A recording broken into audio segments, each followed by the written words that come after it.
हे कॅलिफोर्नियाचे mister Gilbert Perez आहेत. त्यांनी केस वाढवण्यासाठी एक विचित्र काम केले आहे, ज्याची मी किंवा तुम्ही कल्पनाही करू शकत नाही. 5 नोव्हेंबर 2023 पासून त्यांनी 42 दिवस केसांवरती मिरची कापून लावली, कारण त्याच्या आजीने त्याला हे तंत्र सांगितले. हे तंत्र जाणून घेण्याकरता चॅनलला सबस्क्राईब करा आणि फॉलो देखील करा. मिस्टर गिल्बर्ट यांनी प्रथम मिरची कापली आणि ती आपल्या टक्कल टाळूवरती लावली. नंतर 30 मिनिटे तशीच ठेवली. डोक्यावरती लावलेली मिरची अर्ध्या तासानंतर नारळाच्या पाण्याने त्याला धुवून काढली.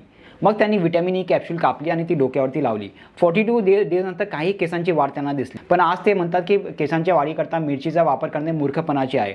एक संशोधनानुसार मिरचीमध्ये कॅप्सेसिन असते, जे IGF-1 ग्रोथ फॅक्टर प्रमाणे काम करते आणि केस पुन्हा वाढण्यास मदत करते. आता तुम्ही सांगा, मिरची लावल्याने केसांची वाढ होईल का बालायंत्र फिरवल्याने? कमेंटमध्ये आम्हाला सांगा. ॲडॉनच्या एक्सपर्ट डॉक्टर्सबरोबर फ्री व्हिडिओ कन्सल्टेशन करण्याकरता या नंबरवरती आम्हाला संपर्क करा. धन्यवाद.